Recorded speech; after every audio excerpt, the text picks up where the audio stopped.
આજે કોર્પોરેટ ઓર્ડરમાં હું અહીંયા આવેલો છું ઓફિસમાં, અને આમ તો બધા લોકોને ખૂબ મજા આવી, પણ હું કહું તો તમને બધાને મજા નહીં આવે કે હું એમ બોલ્યો મજા આવી. એટલે આપણે બે બહેનો છે, આપણે એનો રિવ્યૂ લઈ લઈએ. આજે મારા અનલિમિટેડ સરસ મજાના કચ્છી દાળ પકવાન હતા. તો પહેલાં તો આ બેન કહેશે, બેન તમારો એક્સપિરિયન્સ કેવો રહ્યો ભગતમાં? બહુ સરસ હતો. મેં પહેલી વાર આવી રીતે ઓફિસમાં દાળ પકવાન રાખ્યા હશે, પણ મજા આવી ગઈ કે ગરમ ગરમ એક રીતે ખાવાની, અને મજા આવી ગઈ. સ્પાઇસી અને જે કે એ રીતે કસ્ટમાઇઝ કરી આપે છે, અને એમનો સ્વભાવ જોરદાર છે, અને बाकी वो मस्त थैंक यू मानी हाँ. ये भी थोड़ा सा हिंदी में आप जो भी कैसा रहा मेरा फूड का एक्सपीरियंस?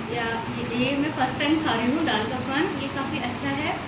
मतलब खट्टा मीठा all flavours are there and it is tasty and it is like look like healthy.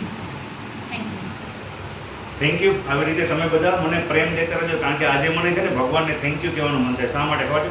આજે આ ઓફિસમાં આવ્યો ને તો લગભગ બધા ભાઈ બહેનો મને એમ કહેતા હતા તમે હિતેન ભગત અમે તમને ઓળખીએ. તો થેન્ક યુ ભગવાન સ્વામિનારાયણને, દ્વારકાધીશને, કે આવી રીતે મને કોઈ ઓળખી જાય તો ક્યાંક ક્યાંક આપણને સારું લાગે કે હું મારું વેલ બેસ્ટ આપું છું, એ બધા લોકો જોવે છે. તો આ શ્રેય ભગવાન દ્વારકાધીશના ચરણોમાં. જય સ્વામિનારાયણ.